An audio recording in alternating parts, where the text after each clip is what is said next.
चलिए तो बच्चों हम लोग इंडियन रीजनल नेविगेशनल, कल हम लोग नेविगेशनल सैटेलाइट सिस्टम को पढ़ रहे थे, नेविगेशनल सैटेलाइट सिस्टम को पढ़ रहे थे, यानी कि नौ परिवहन उपग्रह तंत्र को पढ़ रहे थे। ठीक है, याद है आपको? तो नौ परिवहन तंत्र यानी कि नेविगेशनल सैटेलाइट सिस्टम क्या होता है, ठीक है, कैसे काम करता है, और साथ ही साथ इंटरनेशनली कौन कौन सी कंट्रीज हैं, कौन कौन से देश हैं जिनके पास अपना ये नौ परिवहन तंत्र है, नौ परिवहन जो है नेविगेशनल सैटेलाइट सिस्टम मौजूद है, इन सब के बारे में हम लोग कल कर चुके थे। आज Indian regional navigational satellite system यानी कि जो भारत का नौ परिवहन तंत्र है, जिसे भारत डेवलप कर रहा है, उसके बारे में हम लोग देखने जा रहे हैं। ठीक है, तो इसका जो शॉर्ट टर्म है, ठीक है, शॉर्ट टर्म है वो है इरनस। इरनस का मतलब Indian regional navigational satellite system, Indian regional navigational satellite system, ठीक है, इरनस कहा जाता है। और अगर इसको हिंदी में ट्रांसलेट किया जाए तो इसका मतलब होता है भारतीय क्षेत्रीय नौ परिवहन उपग्रह प्रणाली। ठीक है, नौ परिवहन उपग्रह प्रणाली। इसका जो दूसरा नाम हो चुका है बच्चों, ठीक है, ये जो आपका इरनस है, इरनस का जो दूसरा नाम है वो नाविक है, भारतीय नक्षत्र में नेविगेशन। ठीक है, भारतीय नक्षत्र में नेविगेशन, ठीक है, यानी कि नेविगेशन विद इंडियन कॉन्स्टलेशन, भारतीय नक्षत्र में नेविगेशन। तो कुल मिलाकर भारत का जो नेविगेशन सिस्टम है मेरे प्यारे बच्चों, जिसका नाम क्या है, इरनस है, या दूसरा इसका नाम क्या है, नाविक है। ठीक है, और इसका फुल फॉर्म यहां पर लिखा हुआ है। अब ध्यान से सुनिए और उसके बाद जो है इसको नोट करिएगा। ठीक है, तो भारत में ये जो नेविगेशन सिस्टम है, इसमें हम लोगों ने 7 सैटेलाइट भेजे हैं।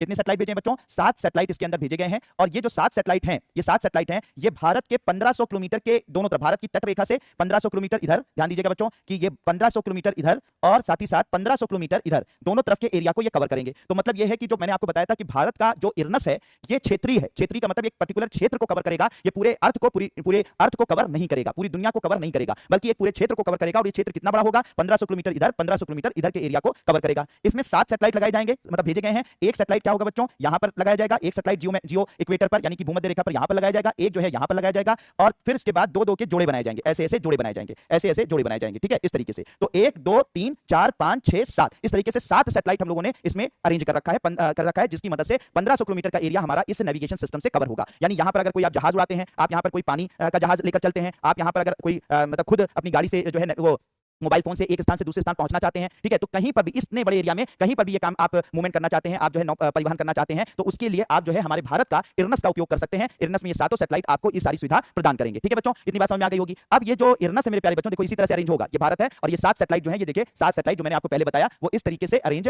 होंगे। ठीक है, ये अरेंज होंगे। अब बच्चों ये बात होती है, ये 2 तरीके की सर्विस देगा आपको, 2 तरीके की सेवाएं प्रदान करेगा। इरनस क्या करेगा बच्चों? 2 तरीके की सेवाएं प्रदान करेगा। एक होगा स्टैंडर्ड पोजिशनिंग सिस्टम, यानी कि मानक पोजिशनिंग सर्विस। ठीक है, मानक पोजिशनिंग सर्विस या स्टैंडर्ड पोजिशनिंग सर्विस हमें प्रदान करेगा। ये उन लोगों को ये सुविधाएं मिलेंगी जो आम जनता है। आम जनता का मतलब आम आदमी पार्टी नहीं, बल्कि आम जनता, हम और तुम। ठीक है, हमें और तुम्हें जो सर्विस मिलेगी, सेवाएं मिलेगी, यानी जिसकी मदद से हम एक स्थान से दूसरे स्थान जा सकेंगे, एक स्थान से दूसरे स्थान पहुंच सकेंगे, तो ये जो सर्विस मिलेगी, ठीक है, ये सर्विस मिलेगी, ये सर्विस कहलाएगी स्टैंडर्ड पोजिशनिंग सर्विस या मानक पोजिशनिंग सर्विस। ये हमें मिलेगी, यानी कि आम जनता को मिलेगी बच्चों। ठीक है, आम जनता को मिलेगी। और जो दूसरी सर्विस मिलेगी, जिसे प्रतिबंधित सेवा कहा जाएगा या रिस्ट्रिक्टेड सर्विस कहा जाएगा, ये सिर्फ उन लोगों को मिलेगी जो कि ऑथराइज्ड होंगे। ऑथराइज्ड का मतलब कि जो हमारे सेना है, ठीक है, हमारी सेना है, जो हमारे जो है वो कह सकते हैं कि जो डिफेंस यानी कि एक तरीके से सेना में काम करते हैं, जो या हमारे जो राजनीतिज्ञ हैं, या जैसे हमारे प्रधानमंत्री हैं, उन सब प्रधानमंत्री हैं या फिर कोई मिनिस्टर हैं, तो उन सब वो सब जो हैं वो किसका उपयोग कर पाएंगे? रिस्ट्रिक्टेड सर्विस का। ये रिस्ट्रिक्टेड सर्विसेज क्या होंगी? ये रिस्ट्रिक्टेड सर्विस क्या होंगी कि ये एक तरीके से कोडेड सर्विस होंगी। कोडेड सर्विस का मतलब ये होता है कि इनको बिना कोड के ओपन नहीं किया जा सकता है। मतलब आप किसी सेना जो है वो सेना या प्रधानमंत्री जी अगर इसकी मदद से कहीं मूवमेंट करेंगे, तो कोई तीसरा इसका पता नहीं लगा पाएगा कि ये कहां मूवमेंट कर रहे हैं। ठीक है, तो ये रिस्ट्रिक्टेड सर्विस होंगी, ठीक है, इंक्रिप्टेड सर्विस होंगी। और इस इंक्रिप्टेड सर्विस का उपयोग सेना या प्रधानमंत्री या इस तरीके के और भी जो मुख्य लोग होंगे, वीवीआईपी लोग होंगे, वो इस सर्विस का यूज करेंगे। बाकी जो है आम जनता के लिए जो सर्विस दी जाएगी इसके थ्रू, वो मानक पोजिशनिंग सर्विस या स्टैंडर्ड पोजिशनिंग सर्विस के नाम से जाना जाएगा। तो मेरे प्यारे बच्चों, फिर से मैं बता दे रहा हूं कि एग्जैक्टली क्या मैं बता रहा हूं इस वक्त। मैंने कल आप लोगों को नेविगेशन सिस्टम के बारे में पढ़ाया, नौ परिवहन तंत्र के बारे में पढ़ाया, भारत के नौ परिवहन तंत्र के बारे में आज मैं बता रहा हूं। भारत का नौ परिवहन तंत्र फिर से रिवाइज कर दे रहा हूं आपके लिए स्पेशली। क्या है कि भारत का जो नौ परिवहन तंत्र जिसे हम डेवलप कर रहे हैं, उसे इरनस कहा जाता है, Indian regional navigational satellite system, या हिंदी में भारतीय क्षेत्रीय नौ परिवहन उपग्रह प्रणाली। इसका दूसरा नाम नाविक है, भारतीय नक्षत्र में नेविगेशन है। इसमें 7 सैटेलाइटों का उपयोग किया गया है, जिसमें से जो ये 1500 किलोमीटर के चारों तरफ के एरिया को ये कवर करेगा, जिसमें 7 सैटेलाइट लगाए गए हैं, एक यहां पर, एक यहां पर, एक यहां पर, एक यहां और यहां। 7 सैटेलाइटों की मदद से 2 तरीके की सेवाएं भारत में दी जाएंगी। और एक होगी मानक पोजिशनिंग सर्विस, जो सभी उपयोगकर्ता इसका उपयोग करेंगे, आम जनता इसका उपयोग करेगी। और दूसरी जो सर्विस होगी वो प्रतिबंधित सेवा होगी, जो कि सिर्फ मुख्य लोगों को, वीवीआईपी लोगों को, सेना को, प्रधानमंत्री को, वीवीआईपी लोगों को दी जाएगी। तो ओवरऑल बच्चों ये इरनस है जिसके बारे में मैंने आप लोगों को बताया। ठीक है, तो जल्दी से इसको नोट कर लीजिए मेरे प्यारे बच्चों, जल्दी से नोट कर लीजिए कि भारत की जो नेविगेशन सैटेलाइट सिस्टम है उसे इरनस के नाम से जाना जाता है। इसका दूसरा नाम नाविक होता है। 7 सैटेलाइट इसमें लगाए गए, भारत ने भेजे हैं। जो 7 सैटेलाइट जो भेजे गए हैं वो इरनस नाम के सैटेलाइट हैं। इरनस नाम के सैटेलाइट हैं, जिसमें इरनस 1A है, 1B है, 1C है, 1D है, ठीक है, 1C है, 1D है, 1E है, ठीक है, 1F है, 1G है, 1H है और 1I है। अब आप कहेंगे तो बहुत सारे हो गए, इसमें से 2 खराब हो गए थे, इसलिए 7 अभी 9 भेजे गए हैं। 1 2 3 4 5 6 7 8 9 भेजे गए हैं, जिसमें से 2 खराब हो गए थे और 7 इस वक्त काम कर रहे हैं। ठीक है, तो ये सारे के सारे सैटेलाइट यहां पर भेजे गए थे। ठीक है, तो जल्दी से नोट कर लीजिए बच्चों, और ये भी नोट कर लीजिएगा कि ये 1500 किलोमीटर के चारों तरफ का एरिया कवर करेगा। बिल्कुल बात क्लियर बच्चों? खुश रहिए, जल्दी से नोट कर लीजिए।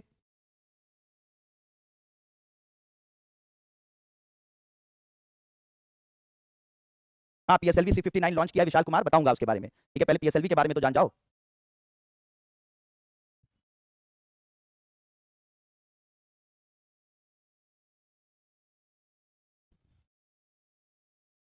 हो गया बच्चों, सारी चीजें हो गई। देखो एक चीज मैं और बता दूं बच्चे, ठीक है, इसलिए बहुत छोटी जो भी चीजें हैं आप देख रहे होंगे कि पिछली 4 हम लोगों की क्लासेस हुई हैं, उनमें से जो भी क्लासेस हुई हैं उनमें मैं कोशिश करता हूं कि सारी की सारी चीजें आप लोगों को लिखवा दूं, ठीक है, जो भी इंपॉर्टेंट है सब चीजें लिखवा दूं। लेकिन कुछ चीजें ऐसी हैं मेरे प्यारे बच्चों जिनको मैं कई बार एक्सप्लेन करता हूं, और मैं कोशिश करता हूं कि आप भी कुछ लिखने का प्रयास करें, अपने शब्दों में लिखने का प्रयास करें, क्योंकि ये आपके भले के लिए मेरे प्यारे बच्चे, ठीक है। क्योंकि आपको अगर प्रैक्टिस नहीं होगी तो लिखना तो एग्जाम में आपको है। जब आपको सारी चीजें समझा दी जाती हैं, सारे पॉइंट दे दिए जाते हैं, ठीक है, मैं कोशिश करता हूं कि मैं लिखवा दूं, लेकिन मैं कुछ चीजें छोड़ देता हूं जानबूझ के। मैं चाहूं तो उतने मिनट में लिखवा भी सकता हूं, लेकिन मैं जानबूझ के छोड़ता हूं कि कम से कम तुम भी लिखने की प्रैक्टिस करो, मेरे ऊपर डिपेंड मत रहो, क्योंकि एग्जाम में मैं लिखने नहीं आऊंगा, ठीक है। तुम्हें पॉइंट्स पता होंगे, लिखना तुम्हें पड़ेगा। इसलिए कुछ पॉइंट्स है, जैसे मैंने इस वक्त मैंने जानबूझ के छोड़ा कि आपको आप अपने शब्दों में नोट करें। क्या है नोट करने में, कुछ नहीं है। भारत का जो नेविगेशन सिस्टम है उसे इरनस कहा जाता है, उसे नाविक के रूप में जाना जाता है। ये चारों तरफ ये क्षेत्रीय नौ परिवहन तंत्र है जो 1500 किलोमीटर के चारों तरफ के एरिया को कवर करता है, और इसमें 7 सैटेलाइट लगाए गए हैं। इरनस नाम के सारे सैटेलाइट हैं। ये 2 तरीके की सेवाएं देता है, ठीक है, 2 तरीके की सेवाएं देता है। आम जनता को मानक पोजिशनिंग सर्विस, और साथ ही साथ सेना और प्रधानमंत्री वीवीआईपी लोगों को प्रतिबंधित सेवा। ये अपने शब्दों में बस इतना नोट करना है। तो कुछ तुम भी प्रयास करो, ये मैं तुम्हारी भलाई के लिए कह रहा हूं। मैं तुमसे प्रेम करता हूं कि तुम लोग बेहतर कर सको, तुम लोग अच्छा कर सको। तो बड़ी चीजें अगर लिखनी हुई कॉम्प्लेक्स तो मैं लिखवा रहा हूं, जो छोटी छोटी चीजें उसे खुद अपने शब्दों में लिखने की कोशिश करो। मेरे ऊपर डिपेंडेंट मत बनो, किसी पर मत डिपेंडेंट बनो, क्योंकि वहां पर तुम्हें लिखना होगा। और आज से अगर छोटा छोटा लिखना नहीं शुरू करोगे तो कल तुम्हारे लिए बड़ी समस्या उत्पन्न हो जाएगी, बहुत फिर बड़ा नहीं कर पाओगे। और अगर मैं सबको लिखवाऊंगा, सब वही लिखेंगे और सब वही जाके एग्जाम में लिख देंगे, तो फाइनली क्या होगा, आदमी को समझ में आ जाएगा ये किसी टीचर से पढ़कर आया है। तुम्हारे अपने शब्द होंगे, अलग होंगे दूसरों से, तो लगेगा ये कुछ अलग लिख रहा है, तुम्हें नंबर ज्यादा मिलेंगे। तो बच्चे ये तुम्हारी भलाई के लिए, वरना इतनी देर में तुम्हें लिखवाई देता, समझ रहे ना। तो इसलिए इस चीज को समझने की कोशिश करो। हम तकलीफ होगी, मुश्किल होगी, थोड़ा सा मेहनत भी करनी पड़ेगी, लेकिन करना सीख जाओगे तो मुझे दुआएं दोगे, ठीक है। तब से समझ में आएगा सलीम सर सही बात कहते थे। तो थोड़ा सा प्रयास करो, थोड़ा सा प्रयास करो, ठीक है।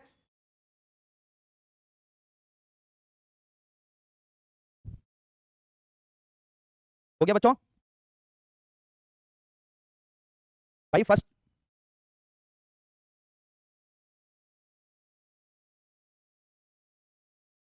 नोट कर लिया बच्चों, सारे सब लोगों ने, बिल्कुल क्लियर। हाँ, ये पूरे भारत के क्षेत्र, भाई भारत की तटरेखा से 1500 किलोमीटर इधर, 1500 किलोमीटर इधर, ठीक है, दोनों तरफ के एरिया को कवर किया जाएगा। तो जब पूरे इधर भी किया जाएगा, इतना किया जाएगा, तो भारत तो आ ही जाएगा, अपने आप आ जाएगा। तो ये भारत को कवर करेगा, भारत के 1500 किलोमीटर इधर, 1500 किलोमीटर इधर, दोनों एरिया को ये कवर करेगा। कुछ लोग पूछ रहे हैं कि सर आपकी टोटल क्लासेस कितनी होगी, क्या करूं, चला जाऊं, ना पढ़ाऊं? अरे भैया अभी शुरू किया है, क्यों टोटल क्लासेस के चक्कर में पड़ो? क्या मतलब है तुम्हें टोटल क्लासेस से? क्या है 2026 में एग्जाम देना है तुम्हें, ठीक है। टोटल क्लासेस में कितना पढ़ाऊंगा, कितना नहीं पढ़ाऊंगा, क्या मतलब है तुमसे? बिल्कुल स्केच बना सकते हो, जब भी आंसर राइटिंग करो स्केच बना सकते हो, बिल्कुल आप डायग्राम बना सकते हो, आप फ्लो डायग्राम बना सकते हो, सारी चीजें बना सकते हो, ठीक है। अब देखो बच्चों, ये जो आपका ये जो हमारा नाविक है, यानी कि हमारा जो इरनस है, इस इरनस को अभी एक ऑर्गेनाइजेशन है, सुनिएगा मेरे प्यारे बच्चों, ठीक है।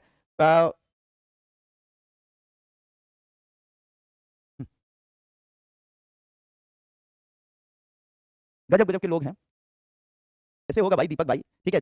नेशनल ऑर्गेनाइजेशन है जो यूनाइटेड नेशन संयुक्त राष्ट्र संघ की है, ठीक है, और उसे बोला जाता है इंटरनेशनल मैरीटाइम ऑर्गेनाइजेशन। क्या बोला जाता है? इंटरनेशनल मैरीटाइम ऑर्गेनाइजेशन, हिंदी में बोलते हैं अंतरराष्ट्रीय समुद्री संगठन, ठीक है। सुनिएगा मेरे प्यारे बच्चों, बहुत अच्छे से समझिएगा। ये अंतरराष्ट्रीय जो समुद्री संगठन है, ये एक ऐसा संगठन है जो ये बताता है कि कौन से नौ परिवहन तंत्र को हमें यूज करना चाहिए, कौन से नौ परिवहन तंत्र को हमें यूज नहीं करना चाहिए। क्यों? क्योंकि अगर समुद्र में अगर हम नौ परिवहन तंत्र यानी जो नेविगेशन सिस्टम है, अगर हमने गलत यूज कर लिया तो ऐसी कंडीशन में हम समुद्र में रास्ता भटक जाएंगे, हमको जहां पहुंचना होगा वहां ना पहुंचकर कहीं और पहुंच जाएंगे, और कहीं हम समुद्री डाकुओं के चक्कर में फंस गए तो हमारी हालत वो खराब कर देंगे। तो इसलिए जो इंटरनेशनल मैरीटाइम ऑर्गेनाइजेशन है, अंतरराष्ट्रीय समुद्री संगठन है, वो कहता है कि जिस नेविगेशन सिस्टम को, जिस नौ परिवहन तंत्र को मैं कहूं हम लोग रिकॉग्नाइज करें, जिनको मान्यता दें, उसी का उपयोग जो है वो समुद्र में चलने वाले जहाज करें, वरना उसके अलावा ना करें, वरना वो अपने हालत के जिम्मेदार खुद होंगे, ठीक है। इतनी बात समझ में आ गई। तो अंतरराष्ट्रीय ये जो समुद्री संगठन है, ये निर्धारित करता है कि कौन सा नेविगेशन सिस्टम सही है, कौन सा नेविगेशन सिस्टम गलत है, किस नेविगेशन सिस्टम को हमें मान्यता देनी है, किसको नहीं देनी है। तो खुशी की बात यह है, ठीक है, हमारे लिए एक बड़ी बात यह है कि भारत का जो इरनस है, या जिसे नाविक के नाम से जाना जाता है, उसको अभी हाल ही में अंतरराष्ट्रीय समुद्री संगठन ने, जो कि सभी नेविगेशन सिस्टम को मान्यता देता है, उसने भारत के इरनस को, नाविक को पूर्ण रूप से मान्यता दे दी है। इसका मतलब क्या हुआ? इसका मतलब यह हुआ कि इरनस और नाविक का उपयोग अब समुद्री जो व्यापार के अंदर समुद्री जहाज जो है वो कर सकेंगे, समुद्री जहाज जो है एक स्थान से दूसरे स्थान जाने के लिए हमारे नेविगेशन सिस्टम का उपयोग कर सकेंगे। इसका मतलब हमारा जो इरनस है, नाविक है, अब अंतरराष्ट्रीय मान्यता उसको मिल गई है। तो ये बड़ी बात है, ठीक है। इस पॉइंट को जल्दी से लिख लीजिएगा, इस पॉइंट को लिख लीजिएगा, क्योंकि मुझे समझ में आ गया कि बहुत सारे लोग नहीं इतना अपनी कलम नहीं चलाना चाहते हैं, ठीक है। अब बात यहां पर लिख लीजिएगा कि अंतरराष्ट्रीय समुद्री संगठन, लिखिएगा जल्दी से बच्चों, अंतरराष्ट्रीय समुद्री संगठन,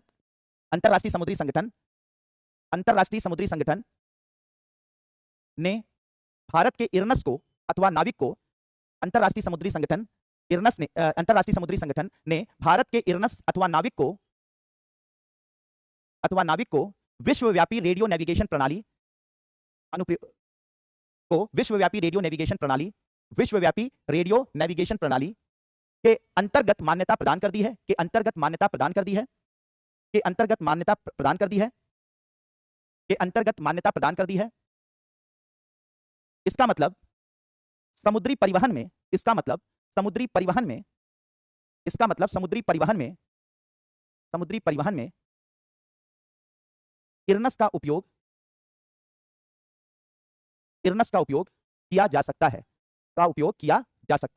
इतना नोट कर लीजिएगा। ठीक है बच्चों, हाँ, हिंद महासागर में संचालन की मान्यता। ठीक है, तो इसको 2022 में इसको मान्यता मिल गई। ठीक है, इसको मान्यता मिल गई। अब देखिए कुछ लोग कह रहे हैं कि एग्जैक्टली हम सर आंसर राइटिंग प्रैक्टिस कैसे करें। जो चीजें सर पढ़ा रहे हैं उसको अपने शब्दों में लिखना सीख शुरू करिए। ठीक है, साथ ही साथ जो है वो छोटे छोटे जो है क्वेश्चंस अपने आप से बनाइए और उसके छोटे छोटे आंसर्स लिखना शुरू करिए। अभी आप यूपीएससी का आंसर लिखने के लायक अभी नहीं होंगे। जब आप छोटे छोटे आंसर लिखना शुरू करेंगे, जो सर पढ़ा रहे हैं उसको जाकर घर पर अपने शब्दों में लिखना शुरू करेंगे। ठीक है, तब इस तरीके से फिर प्रैक्टिस होगी और फिर आप बड़े बड़े आंसर लिख पाएंगे। अभी कोशिश भी मत करिएगा कि आप मेंस के क्वेश्चंस लिख लेंगे, क्योंकि आप लिख नहीं पाएंगे और उसकी वजह से आप डिप्रेस हो जाएंगे। तो छोटे, जैसे आज मैंने मान लीजिए कि नाविक पढ़ा दिया, आप नाविक के बारे में 100 शब्दों में लिखिए, इसको अपने शब्दों में लिखने की कोशिश करिए। इसी तरह से प्रैक्टिस करनी पड़ेगी। बाकी धीरे धीरे आप उस तरफ बढ़ेंगे, अच्छे लिखावट की तरफ बढ़ेंगे। एक दिन में सब कुछ नहीं होगा। ठीक है, बस इतना आपका शॉर्ट आंसर था।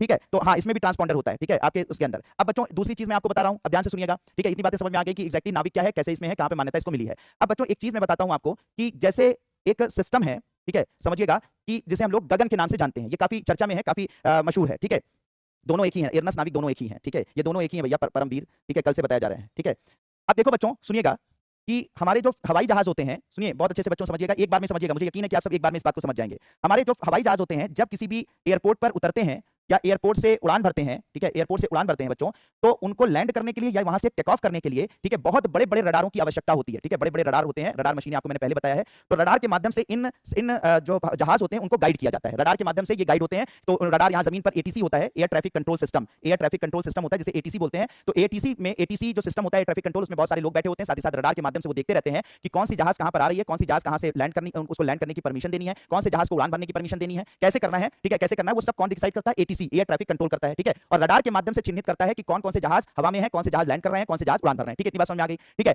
अब इसको और एक्यूरेट करने के लिए और एक्यूरेसी लाने के लिए और अच्छे से क्या कहते हैं ये काम हो सके, अच्छे से लैंड कर सके, अच्छे से उड़ान भर सके। ठीक है, उनमें कोई गलतियां ना हो, क्योंकि अब देश में, हमारे देश में अगर बात की जाए तो बहुत सारे एयरपोर्ट खुल गए। पहले क्या था कि कुछ बहुत कम एयरपोर्ट थे, दिल्ली में था, लखनऊ में था, ठीक है, मध्य प्रदेश में भोपाल में था, ठीक है, या फिर बिहार में पटना में था, तो बहुत कम एयरपोर्ट थे। लेकिन अभी आप देख रहे हैं कि आप बहुत सारे ऐसे एयरपोर्ट भारत में खुल रहे हैं जो छोटी छोटी जगहों पे खुल रहे हैं। प्रयागराज में खुल गया है, आगरा में खुल गया है, इधर जो है वो और भी बहुत सारी जगह, गया में खुल गया है, बिहार में, हर जगह छोटे छोटे एयरपोर्ट्स खुले जा रहे हैं। अब क्या है कि इतना जब एयर ट्रैफिक होगा, ठीक है, हमारे देश में जब हर जगह छोटे छोटे एयरपोर्ट्स खुल जाएंगे, जब हर जगह जहाजें उतरने लगेंगी, अयोध्या में हो गया, तो हर जगह जब जहाजें उतरने लगेंगी तो एयर ट्रैफिक जो होगा वो बहुत ज्यादा हो जाएगा। इतनी बात तो समझ में आ रही है। तो अब उनको कंट्रोल करने के लिए और उनको प्रिसाइज यानी एक्यूरेसी के साथ, सटीकता के साथ वो अपने एयरपोर्ट पर लैंड कर सके और अपने एयरपोर्ट से उड़ान भर सके, उसके लिए भारत ने एक नया सिस्टम अपनाया है। ठीक है, तो जो पहले का सिस्टम है वो तो रहेगा, लेकिन साथ ही साथ हमारे हवाई जहाजों को वो सटीकता से उतर सके, सटीकता से उड़ान भर सके और सटीकता से अपने गंतव्य को पहुंच सके, उसके लिए एक और सिस्टम का उपयोग किया है। दुनिया में 4 ही देश हैं जो इस सिस्टम का उपयोग कर रहे हैं और उस सिस्टम का नाम है मेरे प्यारे बच्चों SBS। क्या नाम है उसका? SBS। SBS सिस्टम का मतलब होता है सैटेलाइट बेस्ड ऑगमेंटेशन सिस्टम। क्या कहा जाता है मेरे प्यारे बच्चों? सैटेलाइट बेस्ड ऑगमेंटेशन सिस्टम या SBS कहा जाता है। हिंदी में कहा जाएगा सैटेलाइट आधारित ऑगमेंटेशन सिस्टम कहा जाएगा, सैटेलाइट बेस्ड ऑगमेंटेशन सिस्टम कहलाया जाएगा। तो इसमें होगा क्या सर? इसमें होगा क्या कि बच्चों इसमें क्या किया जाएगा कि जो हमारे हवाई जहाज हैं उनको लैंड करने के लिए या उड़ान भरने के लिए अब सिर्फ एयरपोर्ट पर लगे रडारों पर ही निर्भर नहीं रहना पड़ेगा, बल्कि जब वो लैंड करेंगे, उड़ान भरेंगे या रास्ता तय करेंगे, तो उस दौरान वो जो है पृथ्वी के ऊपर मौजूद जो जीपीएस सैटेलाइट है प्लस भारत के जो दूर संचार उपग्रह जीसैट 8 है, जीसैट 10 है और जीसैट 15 है, उनसे संपर्क कर लेगा। ठीक है, इनसे ये संपर्क कर लेगा। तो जब कोई भी जहाज उड़ान भरेगा तो अमेरिका के जीपीएस सैटेलाइट और साथ ही साथ भारत के दूर संचार उपग्रह जीसैट 8, जीसैट 10, जीसैट 15, ठीक है 15, इनसे संपर्क स्थापित कर लेगा और फाइनली इनकी मदद से वो उड़ान भरेगा और इनकी मदद से रास्ता तय करेगा और इनकी मदद से जो है लैंड करेगा। इसका फायदा क्या होगा? हम बहुत ही सटीकता से अपने गंतव्य तक पहुंच पाएंगे और अपने लैंड कर पाएंगे या वहां से उड़ान भर पाएंगे। आ रही बात समझ में? तो हमारे उड़ानों में सटीकता लाने के लिए, एक्यूरेसी लाने के लिए, दुर्घटना से बचाव के लिए हम लोग क्या अपना रहे हैं बच्चों? किस सिस्टम का उपयोग करने जा रहे हैं? SBS सिस्टम का, सैटेलाइट बेस्ड ऑगमेंटेशन सिस्टम का यूज करने जा रहे हैं, जिसमें हम रडारों पर पूरी तरह से डिपेंडेंसी नहीं रखेंगे, बल्कि अब हम सैटेलाइटों पर आधारित हो जाएंगे। यानी सैटेलाइटों की मदद से जो है वो उड़ान भर सकेंगे, लैंड कर सकेंगे और अपने रास्ते को तय कर सकेंगे। तो इसे बोला जाता है बच्चों SBS सिस्टम। अब भारत का जो SBS सिस्टम है, इसी को नाम दिया गया है गगन। तो SBS सिस्टम क्या है बच्चों? टेक्निकल नेम है, क्या है? तकनीकी नाम है। सैटेलाइट बेस्ड ऑगमेंटेशन सिस्टम क्या है? एक तकनीकी नाम है, जबकि उसी को हम लोग भारत में किस नाम से जानने जा रहे हैं? गगन के नाम से जानने जा रहे हैं। तो SBS सिस्टम जो भारत में जाना जाएगा वो किस नाम से जाना जाएगा? गगन के नाम से जाना जाएगा। और गगन का फुल फॉर्म रखा गया है GPS added geo augmented navigation. क्या रखा गया है? गगन का फुल फॉर्म क्या रखा गया है बच्चों? GPS added geo augmented navigation के नाम से रखा गया है। ठीक है, रखा गया है। इस तरीके से हम लोग ये काम करेंगे। तो होप कि मेरे प्यारे बच्चों ये बात समझ में आ गई होगी, क्योंकि भारत में, फिर से मैं एक बार जल्दी से समझा दे रहा हूं, क्योंकि भारत में पहले बहुत कम एयरपोर्ट थे, तो जहाजों का उड़ना और लैंड करना या रास्ता तय करना वो ATC निर्धारित कर देता था। ATC के रडार उसको चिन्हित कर लेते थे, हवाई जहाजों को, वो उनको डायरेक्शन देते थे और वो लैंड करते थे, उड़ान भरते थे, रास्ता तय करते थे। लेकिन क्योंकि लगातार अब जहाजों एयरपोर्ट भारत में बहुत सारे खुल रहे हैं, छोटे छोटे एयरपोर्ट्स खुल रहे हैं, तो अब क्या है कि जो एयर ट्रैफिक है वो बहुत ज्यादा हो रहा है। अब उसको जो है उसको मैनेज करने के लिए भारत ने सैटेलाइट आधारित ऑगमेंटेशन सिस्टम को अपनाया है, जिसे एसबीएस कहा जाता है। टेक्निकली इसमें इसके अंतर्गत जीपीएस सैटेलाइटों की और भारत के दूरसंचार उपग्रहों जीसैट 8, जीसैट 10, जीसैट 15 का उपयोग करके हम अपने जहाजों को लैंड भी करा सकेंगे, उड़ान भी भरा सकेंगे और रास्ता भी तय करा सकेंगे, जिससे सटीकता बढ़िया हो जाए और साथ ही साथ दुर्घटनाओं से हमारा बचाव हो सके। ठीक है, बचाव हो सके। इसी को हम लोगों ने नाम दिया है, इसी सिस्टम को नाम दिया है गगन, जिसका फुल फॉर्म है GPS aided geo augmented navigation. मेरे प्यारे बच्चों, अगर तुम सामान्य, फिर से वही वाली बात बोलूंगा कि अगर सामान्य बुद्धि के भी होगे तो 3 बार 4 बार बताने के बाद तो समझ में आ ही जाता होगा। मुझे लगता है कि अब आपको गगन का मतलब समझ में आ गया, गगन का क्या उपयोग है ये बात समझ में आ गई होगी कि अब हम लोग किसका यूज करने जा रहे हैं, जहाजों को लैंड कराने, उड़ान भराने या जो है वो उड़ान भराने या रास्ता तय करने के लिए हम लोग सैटेलाइट की मदद लेने जा रहे हैं। ठीक है, तो जल्दी से मेरे प्यारे बच्चे, जल्दी से लिख लीजिएगा कि गगन गगन गगन एक प्रकार, लिखिएगा जल्दी से, Gagan Gagan GPS aided geo augmented navigation, उसका फुल फॉर्म है Gagan GPS aided geo augmented navigation, GPS aided geo augmented navigation, GPS aided geo augmented navigation. Navigation एक सैटेलाइट आधारित ऑगमेंटेशन सिस्टम है, एक सैटेलाइट आधारित ऑगमेंटेशन सिस्टम है, सैटेलाइट आधारित ऑगमेंटेशन सिस्टम है, सैटेलाइट आधारित ऑगमेंटेशन सिस्टम है, सैटेलाइट आधारित ऑगमेंटेशन सिस्टम है। इसके अंतर्गत इसके अंतर्गत इसके अंतर्गत इसके अंतर्गत हवाई जहाजों को लैंड कराने, उड़ान भरने, इसके अंतर्गत हवाई जहाजों को लैंड कराने, उड़ान भरने, रास्ता तय करने के लिए सैटेलाइटों की मदद ली जाएगी, सैटेलाइटों की मदद ली जाएगी, सैटेलाइटों की मदद ली जाएगी, जिससे जहाजों की उड़ान में सटीकता आ सके, जहाजों की उड़ान में सटीकता आ सके, जिससे जहाजों की उड़ान में सटीकता आ सके तथा हवाई दुर्घटनाओं से बचाव संभव हो सके, तथा हवाई दुर्घटनाओं से बचाव संभव हो सके।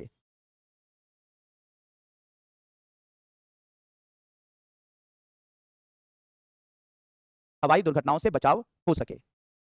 इस सिस्टम में इस सिस्टम में इस सिस्टम में इस सिस्टम में जीपीएस सैटेलाइटों की जीपीएस सैटेलाइट इस सिस्टम में जीपीएस सैटेलाइट तथा भारत के इस सिस्टम में जीपीएस सैटेलाइट तथा भारत के दूरसंचार उपग्रहों इस सिस्टम में जीपीएस सैटेलाइट तथा भारत के दूरसंचार उपग्रहों जीसैट 8, जीसैट 8, जीसैट 10, जीसैट 15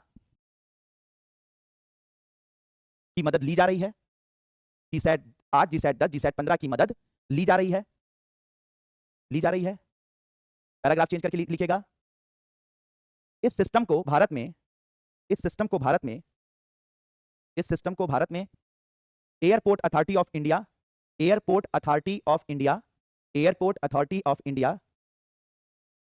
तथा इसरो ने निर्मित किया है। एयरपोर्ट अथॉरिटी ऑफ इंडिया और इसरो ने निर्मित किया है तथा इंडिगो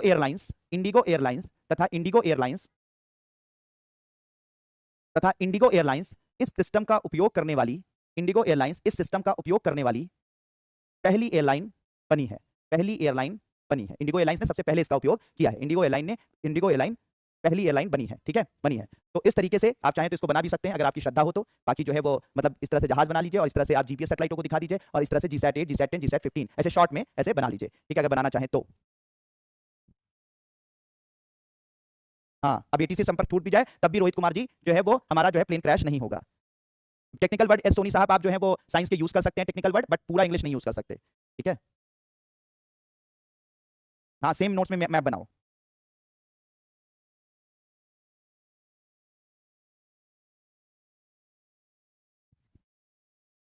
नहीं, इससे ट्रेन का कंट्रोल नहीं होगा। युवराज जाटव, जितना मैं पढ़ा रहा हूं इतना तुम पढ़ लो ना, यूपीएससी टॉप कर जाओगे, लेकिन इतना भी ना पढ़ पाओगे। ठीक है, क्योंकि अभी तो शुरू किया है ना, बहुत पढ़ना है तुम्हें। ठीक है, बहुत पढ़ाऊंगा मैं तुम्हें। ठीक है, तो इसमें परेशान हो, तुम पढ़ो तो। हाँ बिल्कुल, मेंस के आंसर में भी डायग्राम डाल सकते हैं, बिल्कुल सही बात है। ठीक है, तेज सिंह मेवाड़, चलिए, अब इस दुनिया में 4 कंट्री हैं जो इस तरीके का सिस्टम यूज कर रहे हैं बच्चों, इसे नोट कर लिए। दुनिया में केवल 4 अंतरिक्ष आधारित संवर्धन प्रणालियां उपलब्ध हैं, ठीक है। भारत गगन के रूप में नाम से यूज करता है, अमेरिका वास के नाम से यूज करता है, यूरोप इग्नोस के नाम से यूज करता है और जापान एमएसएएस के नाम से यूज करता है। तो इन चारों के नाम लिख लीजिए कि दुनिया में भारत के अलावा 3 और देश हैं जो इस प्रणाली का, इस तरीके के एसबीएस सिस्टम का उपयोग कर रहे हैं, ठीक है। तो उनके नाम नोट कर लीजिए, उसी के नीचे जहां नोट्स लिखा है वहीं पर नोट कर लीजिए। दुनिया में 4 अंतरिक्ष आधारित संवर्धन प्रणालियों का उपयोग कर रहे हैं।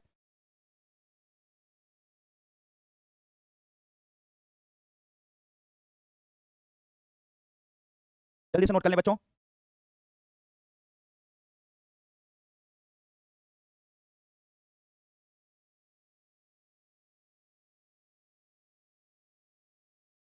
हो गया? तो बच्चों ये गगन जो मैंने आपको बताया, गगन एसबीएस सिस्टम, ये आप लोगों को बच्चों समझ में आ गया, बिल्कुल क्लियर है, 100% मजा आया इस बात को जानकर कि पहले भैया क्या था, पहले ये था कि जहाज जो है वो एटीसी से रडार के माध्यम से कंट्रोल होते थे, सब कुछ होते थे, अभी भी होगा, लेकिन इसके साथ ही साथ अब इसको और एक्यूरेट करने के लिए और सटीकता लाने के लिए, ठीक है, दुर्घटनाओं से बचाने के लिए अब हमने इसको टेलीकम्युनिकेशन सैटेलाइट और साथ ही साथ जीपीएस सैटेलाइट से जोड़ दिया। अब उससे आधारित ये क्या करेंगे, रास्ता तय करेंगे, लैंड करेंगे, उड़ान भरेंगे, जिससे दुर्घटनाएं कम होंगी, सटीकता से हमारे जहाज हर छोटे से छोटे एयरपोर्ट पर लैंड कर सकेंगे और वहां से उड़ान भर सकेंगे। इस सिस्टम को एसबीएस सिस्टम कहा जाता है। भारत का एसबीएस सिस्टम गगन के नाम से जाना जाता है। ये बात बता दी, बिल्कुल बात। तो अब दुर्घटनाएं कम होंगी, सटीकता से उड़ान भरे जा सकेंगे। तो बिल्कुल बात क्लियर बच्चों, जल्दी बताइए, मजा आया सारी चीज जानकर? अरे मोहन प्रसाद पढ़ लो भाई, ठीक है। मैं ओनली आईएएस की क्यों टी शर्ट नहीं पहनता, मेरे पास ये पुरानी टी शर्ट है, ठीक है, इसलिए पुरानी टी शर्ट पहन के आता हूँ। हद हो गई। पढ़ लो, मेरी टी शर्ट तुम्हें आईएएस बना देगी क्या? अगर मैं ओनली आईएएस की टी शर्ट पहन के आऊंगा तो तुम आईएएस बन जाओगे क्या? अगर बन जाते हो तो कल से नहीं, मैं पूरी जिंदगी भर ओनली आईएएस की टी शर्ट पहनकर और शादी ब्याह में भी जाया करूंगा, अगर बन सको तो। गजब के लोग हो यार, तुम लोगों को पढ़ाई लिखाई से कोई मतलब नहीं है, फालतू के क्वेश्चन कि क्या सर आप टी शर्ट पहन रहे हैं, कौन सा टी शर्ट नहीं पहन रहे हैं। बिल्कुल बात क्लियर बच्चों? ओनली आईएएस और यूपीएससी वाला एक ही है, अलग नहीं है। अगर आईएएस बन सकते हो, टी शर्ट बने तुमको भेज दूं, बन लेके पहन के टहलो। चलो अब बात करते हैं बच्चों, बिल्कुल बात क्लियर मेरे प्यारे बच्चों, मेरे दुलारे बच्चों। Thank you Namrata, thank you so much. चलिए चलिए, चलिए बहुत बढ़िया, बहुत बढ़िया, बहुत शानदार, बहुत प्यारे बच्चे हैं मेरे, बहुत प्यारे बच्चे हैं। 2-3 अपना अलग अलग, कुछ अलग अलग गोले से कुछ लोग आ जाते हैं, अलग बात है, लेकिन है सब अच्छे, ठीक है। नहीं समझाऊंगा, ठीक है कुछ कुछ मजा लेते रहते हैं, कुछ मजा लेते रहते हैं, कहते हैं मतलब जब सब समझ में आ गया, सब कह रहे हैं बस सर बहुत मजा समझ में आ गया, मजा आ गया सर, कितना सही क्रिस्टल क्लियर, ये वो, उसमें बीच में एक होता है बैठकर जिसको पढ़ना लिखना नहीं होता, कहते दोबारा समझा दो, दोबारा समझा दो। तो तुम्हारे लिए मैं बोल रहा हूँ, नहीं समझाऊंगा, ठीक है, जाके फिर से रिकॉर्डेड क्लास देख लेना, फिर समझ लेना, ठीक है। तुम बदमाशी कर रहे हो, तुम बदतमीजी कर रहे हो, मुझे पता है, ठीक है। 5 और अगर तुम्हें 7-8 बार, 7-8 कम से कम 6-7 बार तो मैंने बताया होगा ना, 6-7 बार समझाने के बाद अगर नहीं समझ में आ रहा है तुम्हें तो रहने दो यार, नहीं हो पाएगा, छोड़ो, रहने दो, अपना जाके दूसरा टॉपिक पढ़ाने जा रहा हूँ उसको पढ़ो, रहने दो, नहीं हो पाएगा, ठीक है। गजब के लोग हो तुम सब, और मुझे पता है तुम बदमाशी में कह रहे हो, ठीक है। तो अब बात करेंगे बच्चों हम लोग लॉन्च व्हीकल या प्रक्षेपण यान के बारे में, ठीक है। लॉन्च व्हीकल प्रक्षेपण यान के बारे में अब अगर बात करा जाए, ठीक है, अगर बात की जाए तो प्रक्षेपण यान या लॉन्च व्हीकल्स क्या होते हैं मेरे प्यारे बच्चों, कि आप लोगों को मैंने बताया था कि सैटेलाइट तो आपको पता ही है, ठीक है, सैटेलाइट तो पता है, सैटेलाइट कहां जाता है, पृथ्वी की सतह से, ठीक है, कुछ ऊंचाई पर कहां से जाता है, कक्षा में जाता है, ऑर्बिट में जाता है, ये तो पता है, ये सैटेलाइट है। सैटेलाइट जो है वो मशीन होती है, और ये मशीन कहां जाती है, पृथ्वी की सतह से ऊंचाई पर कक्षा में जाती है, ऑर्बिट में जाती है, ठीक है, ऑर्बिट में जाती है। लेकिन इसको पृथ्वी की सतह से ऑर्बिट में भेजने के लिए एक रॉकेट का उपयोग किया जाता है, जिसे हम लोग क्या बोलते हैं बच्चों, लॉन्च व्हीकल या प्रक्षेपण यान कहते हैं। तो वो रॉकेट जो सैटेलाइट को उपग्रहों को उनकी कक्षा में स्थापित करता है, ठीक है, कक्षा में स्थापित करता है, उसे हम लोग क्या बोलते हैं, उसे क्या बोला जाता है बच्चों, उसे बोला जाता है प्रक्षेपण यान, यानी कि लॉन्च व्हीकल कहा जाता है। तो आप लोगों ने देखा होगा ना इस तरीके से, ध्यान से देखिएगा मेरे प्यारे बच्चों, ठीक है, ध्यान से देखिए, इस तरीके का रॉकेट देखा होगा, कल अगर प्रोबा 3 लॉन्च हुआ है तो उसमें ऐसा रॉकेट आपने देखा होगा। तो ये जो रॉकेट आपको नजर आता है इसे ही हम लोग प्रक्षेपण यान या लॉन्च व्हीकल बोलते हैं, और इसी की से सैटेलाइट को अंतरिक्ष में भेजा जाता है, ठीक है बच्चों। तो ये प्रक्षेपण यान या अंतरिक्ष यान, ठीक है, अंतरिक्ष यान या प्रक्षेपण यान जो होता है वो 4 प्रकार का भारत में है। 4 प्रकार के प्रक्षेपण यान जो है वो भारत में है और भारत बना रहा है। पहला जो है उसका नाम है पीएसएलवी, जिसका इंग्लिश में नाम है पोलर सैटेलाइट लॉन्च व्हीकल, या हिंदी में उसे बोलते हैं ध्रुवीय उपग्रह प्रक्षेपण यान। क्या बोलते हैं बच्चों, ध्रुवीय उपग्रह प्रक्षेपण यान, पोलर सैटेलाइट लॉन्च व्हीकल। तो ये जो रॉकेट है मेरे प्यारे बच्चों, मैं इस रॉकेट के बारे में बता रहा हूं, ये रॉकेट कितने प्रकार का है, 4 प्रकार का है। पहला भारत के पास PSLV polar satellite launch vehicle ध्रुवीय उपग्रह प्रक्षेपण यान, दूसरा है भू समकालिक उपग्रह प्रक्षेपण यान जिसे हम जीएसएलवी के नाम से जानते हैं, और तीसरा जो हम बना रहे हैं पुनः प्रयोज्य प्रक्षेपण यान, रीयूजेबल लॉन्च व्हीकल, ठीक है, आरएलवी से बोलते हैं, रीयूजेबल लॉन्च व्हीकल। और अभी चौथा हमने बनाया है लघु उपग्रह प्रक्षेपण यान, लघु उपग्रह प्रक्षेपण यान SSLV, small satellite launch vehicle, small satellite launch vehicle. तो ये 4 प्रकार के रॉकेट भारत के पास हैं जिनकी मदद से भारत जो है अपने उपग्रहों को कक्षा में स्थापित करता है, ठीक है। तो एक लाइन में लिख लीजिए प्रक्षेपण यान क्या होते हैं, तो प्रक्षेपण यान लिख लीजिएगा, प्रक्षेपण यान हेडिंग डाल लीजिएगा, प्रक्षेपण यान या लॉन्च व्हीकल, इंग्लिश में क्या बोला जाता है उन्हें, लॉन्च व्हीकल, लॉन्च व्हीकल कहा जाता है। तो लॉन्च व्हीकल या प्रक्षेपण यान लिख लीजिए कि यह ऐसे यान अथवा रॉकेट होते हैं, या ऐसे यान अथवा रॉकेट होते हैं जिनकी मदद से, या ऐसे यान अथवा रॉकेट होते हैं जिनकी मदद से किसी उपग्रह को, अंतरिक्ष में, अंतरिक्ष की कक्षा में स्थापित किया जाता है, अंतरिक्ष की कक्षा में स्थापित किया जाता है, अंतरिक्ष की कक्षा में स्थापित किया जाता है। भारत के पास यह 4 प्रकार के हैं, भारत के पास यह 4 प्रकार के हैं, पहला ये वाला लिख लीजिएगा, दूसरा ये वाला लिख लीजिएगा, तीसरा ये वाला लिख लीजिएगा और चौथा ये वाला लिख लीजिएगा। चारों नोट कर लीजिए जल्दी से। भारत के पास 4 प्रकार के हैं। एक ध्रुवीय उपग्रह प्रक्षेपण यान, पोलर सैटेलाइट, इंग्लिश में से लिख दे रहा हूं, polar satellite launch vehicle, polar satellite launch vehicle, GSLV को इंग्लिश में बोलते हैं geosynchronous satellite launch vehicle, English में भी पता होना चाहिए ना, तो सब जगह लॉन्च व्हीकल। इसको बोलते हैं reusable launch vehicle, reusable launch vehicle. और ये है एसएसएलवी को बोलते हैं स्मॉल सैटेलाइट लॉन्च व्हीकल। ठीक है, ये है, तो ये चारों के नाम नोट कर लीजिए। भारत के पास ये 4 हैं, बना रहे हैं अभी आरएलवी, अजय कुशवाहा।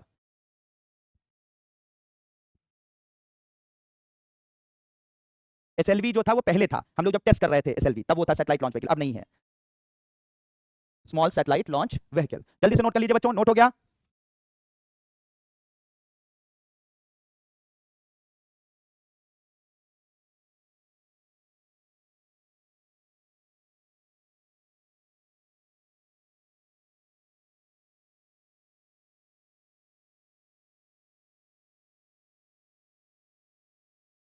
हो गया बच्चों?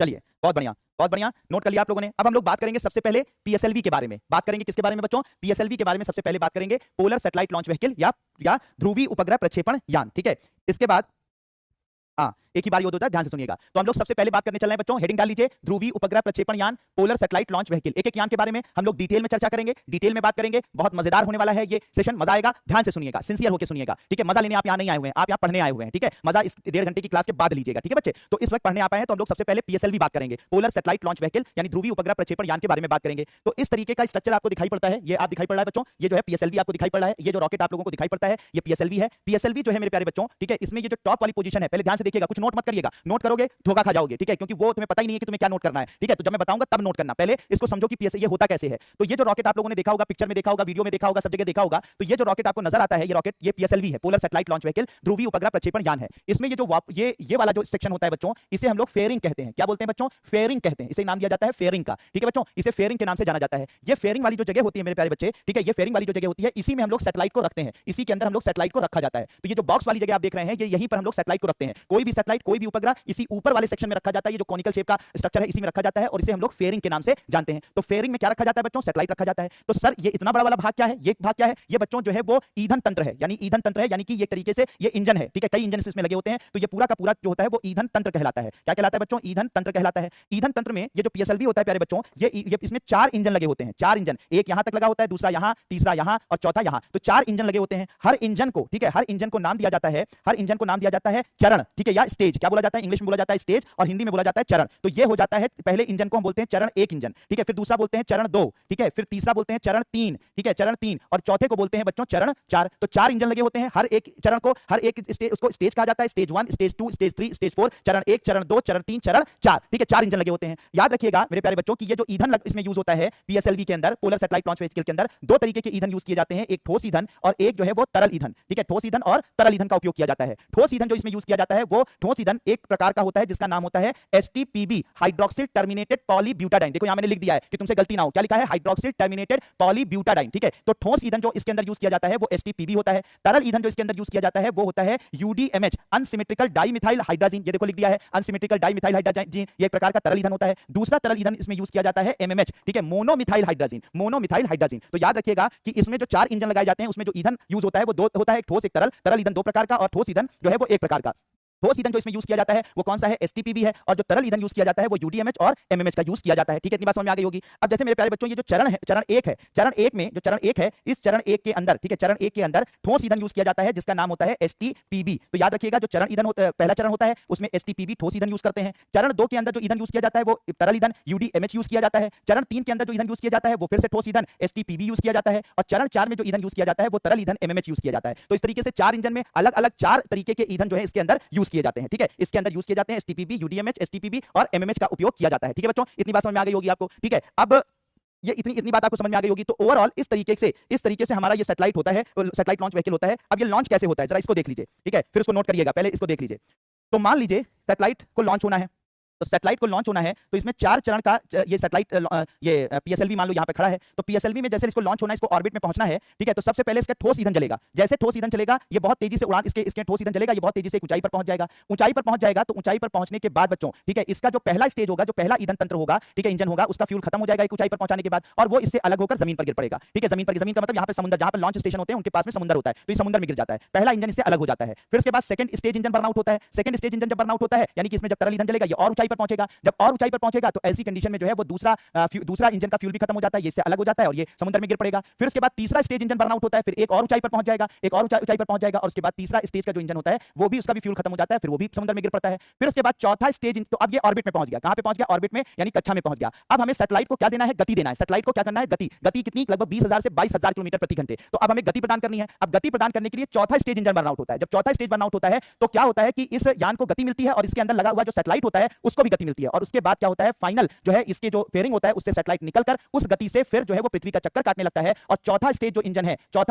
लास्ट स्टेज इंजन है, ठीक है, जो लास्ट स्टेज इंजन है वो क्या हो जाता है, उसका जब फ्यूल खत्म हो जाता है, जब वो गति दे देता है सैटेलाइट को, ठीक है, तो इसका जो फोर्थ स्टेज इंजन होता है, ये फोर्थ स्टेज इंजन जब गति दे देता है, यानी कि उसे हम लोग कक्षीय, ठीक है, कक्षीय वेग कहते हैं, कक्षा में ये वेग प्रदान कर देता है किसको? सैटेलाइट को। तो ये क्या करता है, कक्षा में वेग प्रदान करता है सैटेलाइट को। तो कक्षीय वेग जब प्रदान कर देता है सैटेलाइट को फोर्थ स्टेज, इसका फ्यूल खत्म हो जाता है, तो ये फिर फाइनली अंतरिक्ष का कचरा बन जाता है, ठीक है। अंतरिक्ष का क्या बन जाता है? एक तरीके से कचरा बन जाता है, अंतरिक्ष के कचरे की तरह से वहीं पर टहलता रहता है, वहीं पर घूमता रहता है, ठीक है। तो अंतरिक्ष का कचरा बन जाता है और क्या कर देता है, हमारे सैटेलाइट को एक कक्षीय वेग यानी कक्षा में एक वेग प्रदान कर देता है, ठीक है। तो फिर से समझ लीजिए बच्चों, 4 स्टेज इंजन है। तो पहले स्टेज में हमने बर्नआउट किया, स्टेज ये कहां पे पहुंचा? एक ऊंचाई पर पहुंचा। पहला स्टेज का फ्यूल ईंधन खत्म हो गया, वो उससे अलग हो गया। फिर सेकंड स्टेज इंजन बर्नआउट होता है, कुछ और ऊंचाई पर पहुंचा, उसका सेकंड स्टेज का फ्यूल खत्म हुआ, ठीक है। फिर थर्ड स्टेज इंजन बर्नआउट होता है, वो उसको ऑर्बिट में पहुंचा देता है, उसके बाद वो सेपरेट हो जाता है, और उसके बाद जो है फोर्थ स्टेज इंजन क्या करता है कि हमारी सैटेलाइट को कक्षीय वेग प्रदान कर देता है, और फिर फाइनली जो है इसका जब फ्यूल खत्म हो जाता है तो अंतरिक्ष का कचरा बन जाता है, और हमारी जो सैटेलाइट होता है उस सैटेलाइट को क्या मिल जाता है? एक कक्षीय वेग प्रदान हो जाता है। तो इस तरीके से मेरे प्यारे बच्चों पीएसएलवी जो है वो सैटेलाइट को ऑर्बिट में यानी कि कक्षा में लॉन्च करता है। तो कल अगर आप लोगों ने प्रोबा 3 मिशन को लॉन्च होते हुए देखा होगा तो आप लोगों ने ध्यान दिया होगा कि ऐसे ही पीएसएलवी लेकर गया और जला, और उसके बाद एक ऊंचाई पर पहुंचता है, उसके बाद कहा जाता है पहला चरण अलग हो गया, पहला चरण फर्स्ट स्टेज सेपरेटेड, ठीक है, फिर सेकंड स्टेज इग्निटेड, दूसरा चरण जल रहा है, फिर उसके बाद और ऊंचाई पर, फिर कहते हैं दूसरा चरण अलग हो गया, ठीक है, सेकंड स्टेज सेपरेटेड, फिर उसके बाद थर्ड स्टेज बर्नआउट, ठीक है, फिर उसके बाद इस तरीके से करते करते फिर वो सैटेलाइट लॉन्च व्हीकल से वो प्रोबा 3 जो है वो अलग हो गया। तो कल देखा होगा तो अब ये बात 101% समझ में आई होगी कि आखिर कैसे लॉन्च होते हैं। अगर नहीं देखा तो इसको YouTube पर जाकर जब देखेंगे तो आपको एक एक बात समझ में आ गई होगी, जिस तरह से मैंने बताया इसी तरीके से चीजें लॉन्च होती हैं, ठीक है। तो ओवरऑल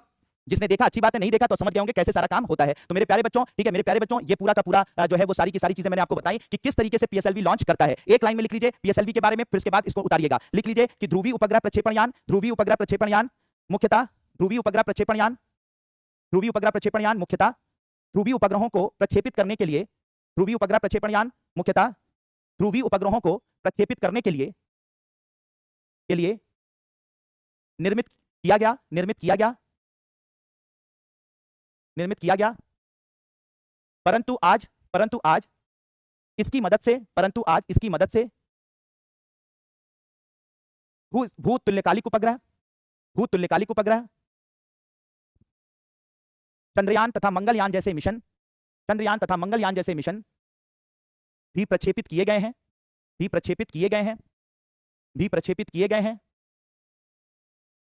यह मुख्यतः ठोस तथा तरल ईंधनों से चलने वाला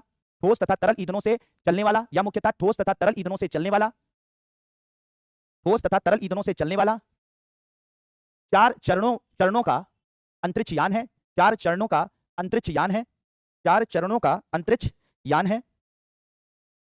यान है, और इसके कई प्रकार मौजूद हैं, ठीक है। अब इसको इस तरह से बना लो, इतनी बात मैंने लिखवा दी, अब ये सारी चीजें बना लो, कहीं पर भी एग्जाम में पूछा जाए इतना लिखकर अगर तुम डायग्राम बना दोगे, ये बना दोगे, तुम्हारा कल्याण हो जाएगा, ठीक है, इतना काफी है। तो जल्दी से इसे बना लो, ये सारा लिख लो, ये सारी चीजें लिख लो, ठीक है, सब दीवार यहाँ पर उस पर बना दिया, इसको जल्दी से नोट कर लो, ठीक है, जितना लिखाना था उतना लिखा दिया, बाकी ये सब उतार लो, ये सारा वैसे ही जैसे मैंने बताया इसको उतार लीजिए, जल्दी से उतारिए।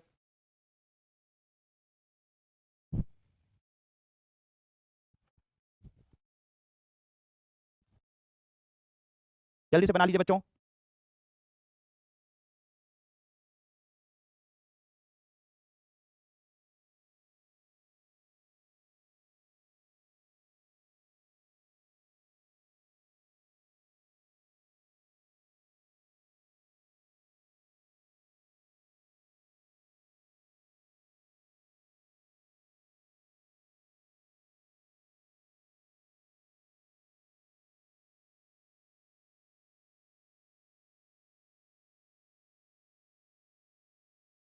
बन लिया बच्चों, बना लिया इसको, सबका बन गया, अच्छे से समझ में आ गया कैसा होता है पीएसएलवी, कैसा होता है मेरे प्यारे बच्चों, बताया गया कैसा होता है पीएसएलवी। यहाँ पे लिख लीजिएगा, ये सैटेलाइट है यानी उपग्रह है, यहाँ पे उपग्रहों को रखा जाता है, ठीक है। तो सब लोगों को क्लियर?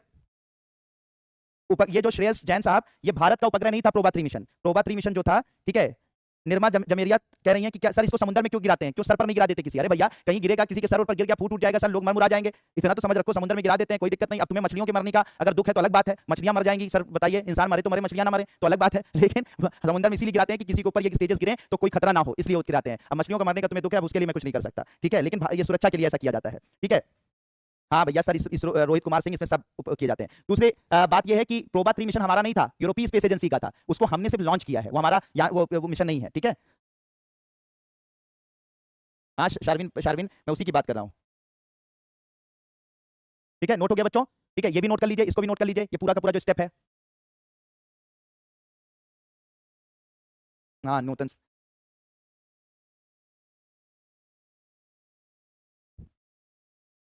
जल्दी से इसे भी बना लीजिए बच्चों।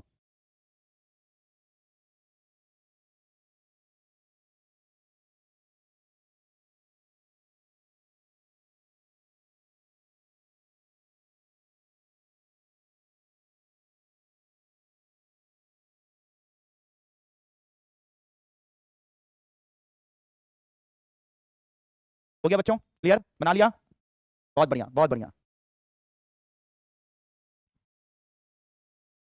हाँ लॉन्च करने के लिए पैसे तो लेंगे, फ्री में दुनिया में कुछ नहीं किया जाता, ठीक है। तो अब देखो प्यारे प्यारे बच्चों, ठीक है, पीएसएलवी जो है, पीएसएलवी ध्यान से देखिएगा, बिल्कुल कमेंट रोक कर इस बात को देखिएगा बच्चों।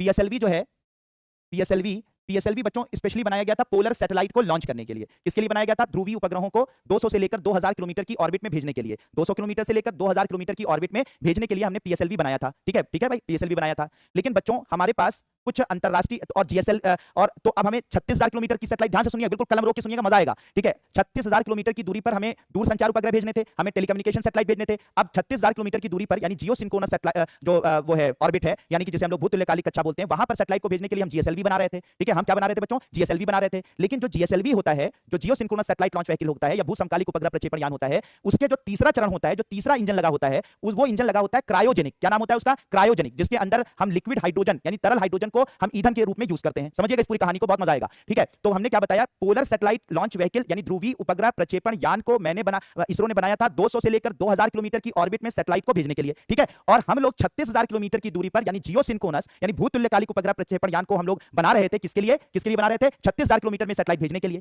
लेकिन जो जीएसएलवी बच्चों हम बना रहे थे, उसके साथ समस्या यह थी कि उसके तीसरे चरण में क्रायोजेनिक इंजन का यूज होता है। अब ये जो तीसरे चरण में क्रायोजेनिक इंजन होता है, इसमें ईंधन यूज होता है लिक्विड हाइड्रोजन, तरल हाइड्रोजन का उपयोग किया जाता है।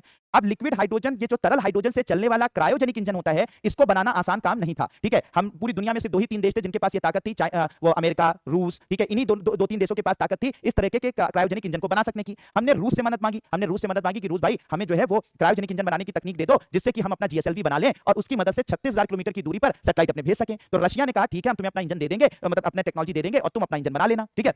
लेकिन समस्या यह हुई, अमेरिका जैसे देश उन्होंने जो है बवाल काट दिया। उन्होंने कहा रशिया से कि रशिया अगर तुमने इसको क्रायोजेनिक इंजन दे दिया तो ये क्रायोजेनिक इंजन का उपयोग करके ये क्रूज मिसाइल बना लेगा, क्योंकि जो क्रूज मिसाइल्स होती हैं, जब हम लोग फ्यूचर में पढ़ेंगे मिसाइल्स के बारे में तब पढ़ेंगे, तो जो क्रूज मिसाइल्स होती हैं उनके अंदर क्रायोजेनिक इंजन यूज होता है। तो कहा गया, अमेरिका ने यह दावा किया कि अगर तुमने रशिया से कहा कि अगर तुमने इसको क्रायोजेनिक इंजन भारत को दे दिया तो ये क्रूज मिसाइल बना लेगा, और अगर क्रूज मिसाइल बना लेगा तो हमारे दोस्त पर खतरा हो जाएगा। अमेरिका का दोस्त उस वक्त क्या था? 90s में कौन था? पाकिस्तान था, क्या उस पर खतरा हो जाएगा, तो इसलिए तुम उसे मत दो। उसके बाद अगर तुम दोगे तो फिर तुम्हारे लिए हम खतरा पैदा कर देंगे। कुल मिलाकर अमेरिका ने बहुत बदतमीजी हमारे साथ करी और भी कई देशों ने हमें वो किया। तो रशिया बेचारा जो है वो मतलब वो हो गया, मतलब मजबूर हो गया। फिर उसने कहा कि भाई इतना अंतरराष्ट्रीय दबाव बन रहा है तो हम जो है वो तुमको जो है वो ये जो क्रायोजेनिक इंजन की तकनीक जो हम देने का हमने वादा किया था वो हम ना दे पाएंगे। तो फाइनली ये हुआ कि हम तुम्हें नहीं दे पाएंगे। अब भारत को एक बहुत बड़ा झटका लग गया कि भैया भारत जो है जहां पर जीएसएलवी बनाने जा रहा था, अब उसके पास जीएसएलवी की टेक्नोलॉजी नहीं है, क्योंकि जो रशिया ने उसे वादा किया था रशिया जो है देने को तैयार नहीं हुआ, ठीक है। अब क्या करे भारत उसको 36,000 किलोमीटर की दूरी पर सैटेलाइट को भेजना था, कैसे भेजे कैसे करे समझ नहीं आ रहा था। तो एक ही तरीका था कि उधार वाला काम, जैसे अभी कल प्रोबा 3 हमने यूरोपीय स्पेस एजेंसी का भेजा है, ठीक है, पैसे लेकर, वैसे ही बहुत सारे देश जैसे अमेरिका है, रशिया है, फ्रांस है, वो जाते थे अपने जहाज को लेकर, मतलब अपने यान को लेकर, अंतरिक्ष यान को लेकर, तो हम अपना भी सैटेलाइट उनको दे देते थे। मेरा भी यार लॉन्च कर दे रहा, जा रहे वहीं बगल में हमारा भी छोड़ देना। तो फाइनली जो है वो हमारा वो छोड़ने लगे, लेकिन उसके बदले में वो हमसे मोटा पैसा लेते थे। अब हमारे पास इतना पैसा भी नहीं था कि हम उनको हर सैटेलाइट लॉन्च का पैसा दे पाएं, क्योंकि और 36,000 किलोमीटर की दूरी पर हमें दूरसंचार उपग्रह लॉन्च भी करना था, ये भी दिक्कत थी। अब क्या करें, दोनों तरफ से फंसे, पैसा भी नहीं है,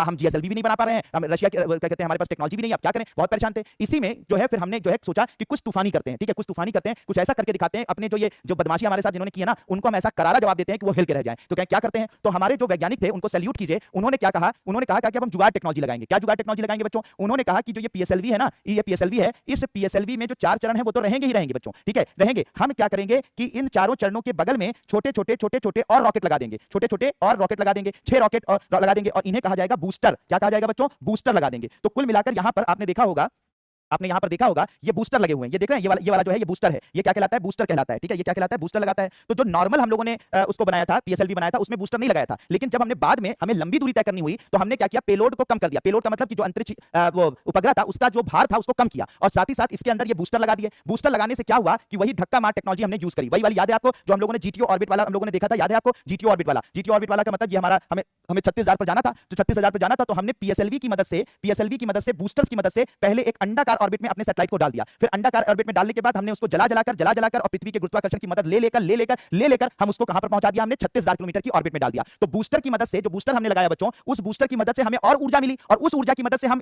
कहां चले गए? जीटीओ ऑर्बिट में। और जब जीटीओ ऑर्बिट में पहुंच गए तो उसी जीटीओ ऑर्बिट में पृथ्वी के गुरुत्वाकर्षण की मदद लेकर, जैसे मैंने पहले समझाया था आप लोगों को, ठीक है, करके हमने धक्का मार मार के 36,000 किलोमीटर की ऑर्बिट में जो है जियोसिंक्रोनस सैटेलाइट को 36,000 किलोमीटर की ऑर्बिट में स्थापित कर दिया। और इतिहास रच दिया सर, इतिहास रच दिया। किसी कोई हमसे पहले नहीं कर पाया। हमने एक ऐसा यान जिसकी ताकत 200 से लेकर 2000 किलोमीटर की थी, जो सिर्फ 2000 किलोमीटर तक मैक्सिमम जा सकता था, उसको हमने जुगाड़ टेक्नोलॉजी लगाकर, बूस्टर लगाकर 36,000 किलोमीटर की दूरी पर अपने सैटेलाइट को लॉन्च करके इतिहास रच दिया। पूरी अमेरिका, पूरा रशिया, पूरी दुनिया देखती रह गई और हमने कमाल का काम किया। तो समझ रहे हो? तो जब तुम्हारे पास संसाधन ना हो मेरे प्यारे बच्चों, रिसोर्स ना हो, तो आपको अलग तरीके से सोचना चाहिए। आपको सोचना चाहिए जो मेरे पास संसाधन है उसका हम कैसे मैक्सिमम यूज कर सकें और कमाल करके दिखाना चाहिए, इतिहास रच के दिखाना चाहिए। तो आप गरीब हैं, आप मुश्किल है, आपके साथ परेशानियां हैं, दिक्कतें हैं, लेकिन अगर आपके पास जज्बा है तो याद रखिएगा रास्ते निकलते हैं और आप इतिहास रचयिता बनते हैं, ठीक है। ये बहुत बड़ा एग्जांपल इतिहास रचा इसरो ने। तो पीएसएलवी का जो नॉर्मल वर्जन था उसका नाम था सीएवी। सीएवी का मतलब हो जाता है कोर अलोन वर्जन। इसे क्या बोला जाता है बच्चों? कोर अलोन वर्जन कहा जाता है, कोर अलोन वर्जन। इसमें जो है बूस्टर नहीं लगाए गए। जो शुरुआती बनाया गया था पीएसएलवी, उसमें जो है बूस्टर नहीं लगाए गए थे, और उसके अंदर सिर्फ 4 स्टेज थी, ठीक है, 4 स्टेज थी, उसमें बूस्टर नहीं थे, बूस्टर नहीं, ठीक है, बूस्टर का उपयोग नहीं, ठीक है, बूस्टर नहीं थे इसमें, ठीक है, नहीं थे, ठीक है, बूस्टर नहीं थे। और इसकी मदद से हम लोग क्या भेज रहे थे? इसकी मदद से पीएसएलवी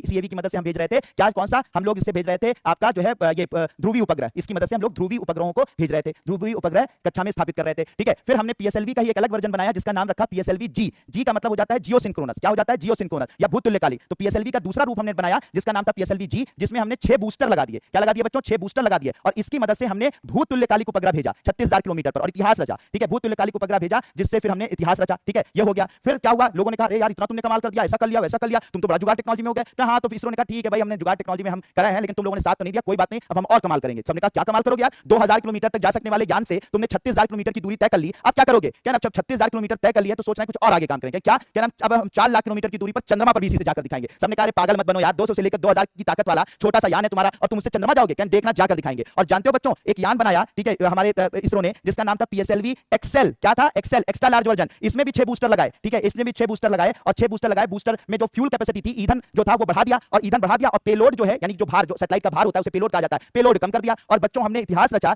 इस 6 बूस्टर की मदद से पीएसएलवी एक्सेल बनाया, ठीक है, फ्यूल यानी ईंधन बढ़ा दिया, पेलोड कम कर दिया। और जानते हो बच्चों, हमने इतिहास रचा, इसी से हमने चंद्रयान 1 4 लाख किलोमीटर दूर लॉन्च करके इतिहास रच दिया। लोगों के मुंह पे थप्पड़ पड़ गया, जिन्होंने हमें जो बेइज्जत किया, हमें टेक्नोलॉजी नहीं दी, उनसे हमने बदला ऐसे लड़कर नहीं लिया, बल्कि अपनी कामयाबी से बदला लिया। आप लोगों का दिमाग खराब, अरे यार ऐसे कैसे हो गया? मतलब कहां 200 से 2000 किलोमीटर तक जाने वाला यान, उसको तुमने 4 लाख किलोमीटर भेज दिया। क्या? ना भेज दिया, बस ऐसी कोशिश कर रहे हैं, एक और कोशिश करते हैं। सबके आप क्या करोगे यार? 200 से 2000 भेज दिया, 200 से 2000 वाले को तुमने 4 लाख भेजा, अब क्या करोगे? क्या थोड़ा और लिमिट। एक मेरा शेर, मैं शेर हमेशा पढ़ता हूं एक इकबाल साहब का कि सितारों के आगे जहां और भी हैं, अभी इश्क के इम्तिहान और भी हैं, ठीक है, मतलब अभी सितारों के आगे जहां और भी हैं, अभी और लिमिटेशन आगे बढ़नी है, अभी और आगे जाना है, यहां नहीं रुकना है, आईएएस बनकर नहीं रुकना है, आगे अभी बहुत काम करने हैं, बहुत शानदार काम करना है, आईएएस में सेलेक्ट भी होना है, फिर आईएएस में सेलेक्ट होने के बाद और भी अच्छे काम करने हैं, उसके आगे नेता नगरी जो बन सकेंगे बनेंगे, और इस दुनिया में इतिहास रच के जाएंगे। अपने आप को लिमिट नहीं करना है। तो सितारों के आगे जहां और भी हैं, अभी इश्क के इम्तिहान और भी हैं, तो अब क्या करोगे? अब ये कर रहे हैं कि कई करोड़ किलोमीटर की दूरी पर मंगल है, सोच रहे हैं वहां पर भी हुआ है, क्या इससे जाओगे? कोई नहीं जा पाया है, क्या ठीक है, कोई नहीं जा पाया, हम जाके कोई जाने की कोशिश करेंगे, क्या करने के वाले हो, क्या करने जा रहे हैं। और फाइनली बच्चों, हमने फिर इतिहास रचा, पीएसएलवी एक्सेल की मदद से ही हमने क्या किया बच्चों? ठीक है, हमने क्या किया? हमने मंगलयान, ठीक है, 2013 में मंगलयान इसी से लॉन्च कर दिया, और फाइनली 2014 में हम लोगों ने मंगलयान यानी यहां से कई करोड़ किलोमीटर की दूरी पर मंगलयान भी इसी पीएसएलवी एक्सेल की मदद से लॉन्च कर दिया। जो सोचो बच्चों, अब आप जरा सोचिए कि कहां पर हैं हम लोग, किस तरीके से काम करते हैं। तो संसाधन कभी भी आपकी कामयाबी के रास्ते में नहीं आ सकते हैं, संसाधनों की कमी आपको सफल होने से रोक नहीं सकती है, बस आपके अंदर जज्बा होना चाहिए, आपके अंदर मेहनत करने की ताकत होनी चाहिए। फाइनली पीएसएलवी एक्सेल बनाया, 6 बूस्टर की मदद से चंद्रयान 1 लॉन्च किया, मंगलयान 1 लॉन्च किया, और साथ ही साथ इसी की मदद से मेरे प्यारे बच्चों, इसी की मदद से हमने 104 सैटेलाइट भेजे थे, उसमें लो अर्थ ऑर्बिट में 104 सैटेलाइट भेजे। इसी की मदद से हमने बहुत सारे भूतुल्यकालिक उपग्रह भेजे, बहुत सारा काम किया। और कल का जो प्रोबा 3 मिशन तुमने देखा, जो प्रोबा 3 जो यूरोपीय स्पेस एजेंसी का लॉन्च किया गया है, वो भी इसी पीएसएलवी एक्सेल की मदद से लॉन्च किया गया है। सोचिए आज पूरी दुनिया वही जिससे हमारा मजाक उड़ाती थी, उसी यान का मजाक उड़ाती थी, आज उसी की मदद से यूरोपीय संघ के प्रोबा 3 मिशन को हमने लॉन्च किया। अमेरिका के 100 सैटेलाइट हमने उसी से लॉन्च किए, जो 104 सैटेलाइट हमने लॉन्च किए थे एक साथ, उसमें 100 सैटेलाइट सिर्फ अमेरिका के थे, उनको लॉन्च किया। फिर उसके बाद ये बनाया, फिर इसी पीएसएलवी को अभी और मॉडर्नाइज किया गया है मेरे प्यारे बच्चों। पीएसएलवी का एक किया गया है, पीएसएलवी डीएल बनाया गया है। डीएल जो है वो इसमें 2 बूस्टर लगाए गए हैं। कितने बूस्टर लगाए गए हैं? 2 बूस्टर लगाए गए हैं। और इसकी मदद से निम्न भू कक्षा में यानी कि ध्रुवीय कक्षा में सैटेलाइटों को, भारी सैटेलाइटों को भेजा जा रहा है। तो एक नया वर्जन बनाया है ध्रुवीय कक्षा में सैटेलाइटों को भेजने के लिए 2 बूस्टर के साथ। और अभी एक और इसका वर्जन बन गया पीएसएलवी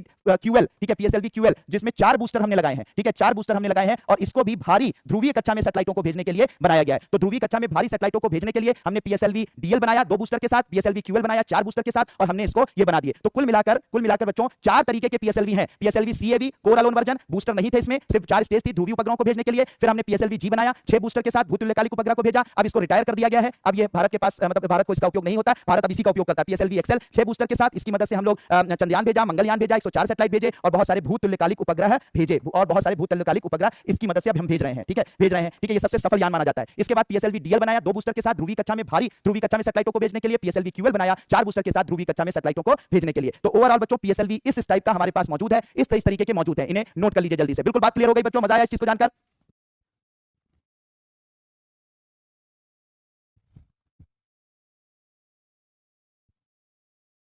आगे बच्चों इसमें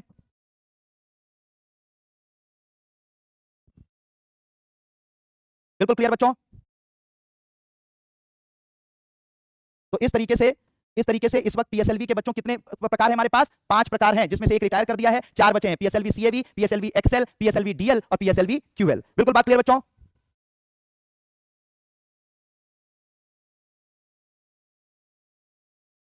बहुत बढ़िया, बहुत बढ़िया, बहुत शानदार। तो बच्चों ये सारा का सारा आपने नोट कर लिया? बहुत बढ़िया, ठीक है। तो इस तरीके से आपको ये मोटिवेशन मिली कि एग्जैक्टली संसाधन जो है वो कभी भी कामयाबी के रास्ते में नहीं आ सकते हैं, और इस बात को हमारे इसरो ने प्रूव किया है। तो आज बच्चों हम लोगों ने पीएसएलवी पढ़ा है, ठीक है, पीएसएलवी पढ़ा, इसके पहले भी